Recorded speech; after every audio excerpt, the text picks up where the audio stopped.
Assalamu alaikum wa rahmatullahi wa barakatuh.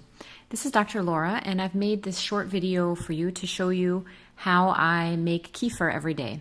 I get a lot of questions about kefir, so I thought that inshallah this video would help to make it a little more clear.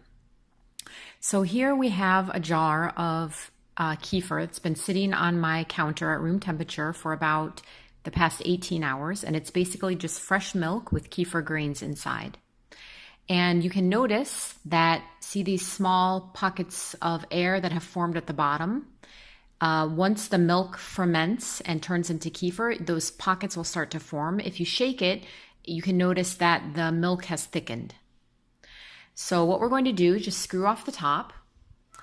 And if we stir this, we'll notice it's thicker than milk, but not quite as thick as yogurt. That should be the desired consistency of it. So what we're going to do is we're going to pour this kefir into a strainer, and the kefir will strain out to the bottom, and we'll be left with the culture, the kefir grains. So we want to just gently stir this. You may see on the internet they say only to use plastic or wood to contact the kefir, but I use stainless steel, and I've actually read that the problem is just with aluminum, but stainless steel is fine. And for the past 3 years, I've been using stainless steel spoon and haven't had any problems. But if you prefer, you can use plastic or wood spoon and bowl.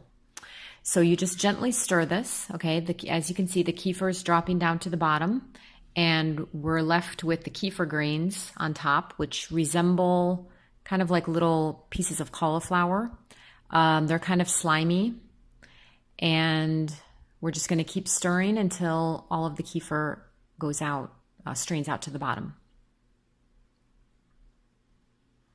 Okay, now we're going to take those kefir grains. You can see here what they look like. We're going to take those, put them back into the jar. You can wash the jar if you want, or you don't have to wash it every day. I usually wash it every 2 or 3 days. So just put it back in the jar, add fresh milk to the jar. So here I'm using about half a teaspoon of grains to about 3 or 3.5 cups of milk. It's going to depend on the temperature of your room. So if the room is colder, you may need to use more kefir grains or less milk. You gently stir it and cover it up with a breathable paper towel or cloth or tissue, anything that can breathe, because you will have gases building up in the jar and you want those to be able to escape. And that's it. Now this is going to sit out on my counter at room temperature for, depending on the temperature of the room, about 18 hours. And here you can see the consistency of the kefir. You can just drink this like as is or make it into a smoothie.